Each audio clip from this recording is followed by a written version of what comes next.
The landscape of public policy is constantly evolving, and staying informed is essential for effective advocacy. Today, we reflect on the key developments in North Carolina for 2024 and prepare for the challenges and opportunities ahead in 2025. Hey, I'm Brian Francis, president of Lumen Strategies. We're a strategic communications firm that helps chambers of commerce create, implement, and execute advocacy programs. Legislative monitoring is one of our core services, and we're pleased to provide this complimentary preview of the 2025 legislative session. But before we begin, let's take a look back at some of the issues that chambers were following in 2024. Now, early in the legislative session, House Bill 1057 aimed to revamp the school performance grading system to better balance student performance and growth in evaluating our schools.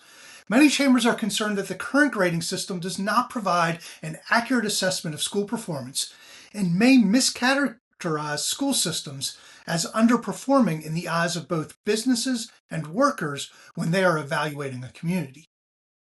Childcare was also at the forefront as legislators sought to modernize the childcare accreditation process to lessen unnecessary regulatory costs while protecting child safety. That was Senate Bill 876. Now, neither of those two bills passed. However, we expect to see them brought back again and debated in 2025. An area where the legislature did take action was childcare stabilization grants. During COVID, the federal government provided funding to assist childcare centers. And with the end of the federal funding, many childcare centers were at risk of closing. The state has filled that funding gap on the short term while they work to find a permanent solution to North Carolina's childcare challenges. Workforce development remained a key focus. We had House Bill 1069, which proposed a shift in community college funding to align programs with labor market demands. And while the bill stalled, the mini budget that was passed later in the year provided additional funding for community colleges, signaling ongoing interest within the legislature in strengthening the link between education and workforce needs. We expect the legislature to give additional consideration to the NC Propel proposal from the community college system in 2025.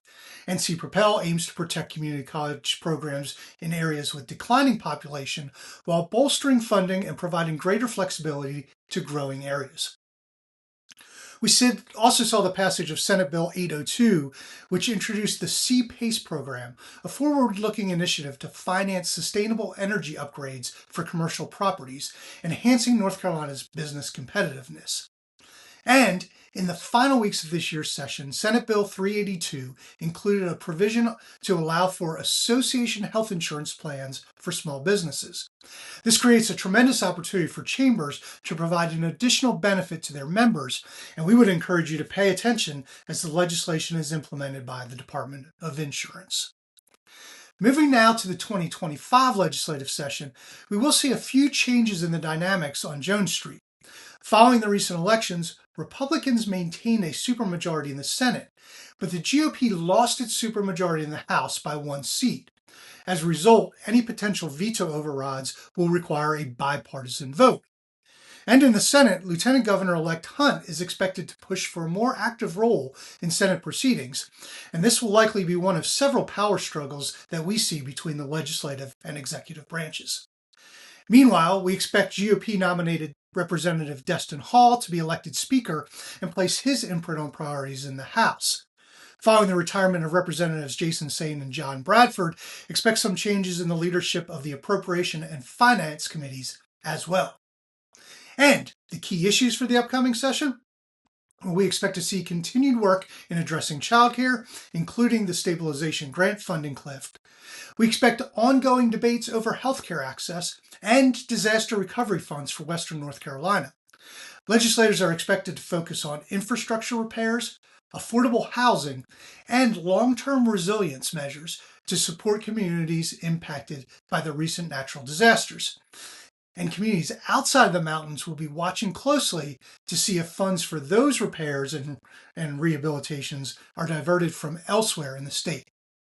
Additionally, rural broadband expansion and related infrastructure funding will remain key priorities, addressing critical needs for economic and community development, including both water and wastewater infrastructure.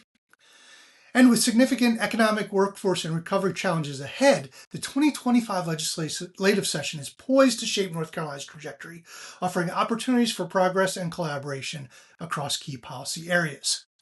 Interested in learning more about how we can help you advocate in 2025? Visit us at lumenstrat.com or email us at info@lumenstrat.com to schedule time to talk to me. Until next time, I'm Brian Francis, and this has been your North Carolina Legislative Preview for 2025.